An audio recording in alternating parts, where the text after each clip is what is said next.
Hello' everyone, welcome back to my YouTube channel career with Assam. আজিৰ ভিডিঅ'টোত লৈ আহিছোঁ এটা অতি গুৰুত্বপূৰ্ণ আপডেট। বিশেষকৈ 2026 চনত যিসকল ষ্টুডেণ্টে কটন ইউনিভাৰ্চিটিত এইচএছ কৰিম বুলি ভাবি আছা, তেওঁলোকৰ বাবে বহুত ইম্পৰ্টেণ্ট হ'বলৈ গৈ আছে। কটন ইউনিভাৰ্চিটিৰ ফালৰ পৰা এখন নটিফিকেশ্যন জাৰি কৰা হৈছে এইচএছ এডমিশ্যনক লৈ।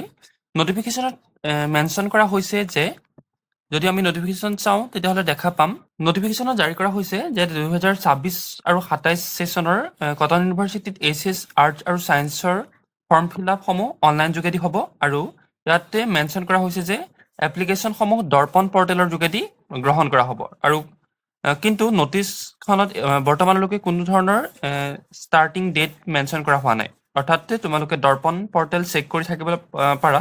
পিছৰ পৰ্যায়ৰ সকলো নটিফিকেশ্যন তোমালোকৰ দৰ্পণ পৰ্টেলৰ যোগেদি জাৰি কৰা হ'ব। আমি যদি নটিফিকেশ্যন চাওঁ তেতিয়াহ'লে দেখা পাম এই দৰ্পণ পৰ্টেল উল্লেখ আছে আৰু ইয়াত তোমালোকৰ এখন নটিফিকেশ্যনখন জাৰি কৰা হৈছে তোমালোকৰ আছাম ষ্টেট স্কুল এডুকেশ্যন বৰ্ডৰ ফালৰ পৰা, যোনখন পূৰ্বতে তোমালোকৰ AHSEC বুলি জনা গৈছিল।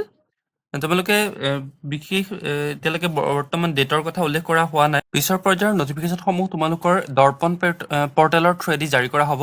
গতিকে তোমালোকে দৰ্পণ পৰ্টেল আৰু কটন ইউনিভাৰ্চিটিৰ অফিচিয়েল ৱেবছাইটসমূহ সঘনাই ভিজিট কৰি থাকিব পাৰা।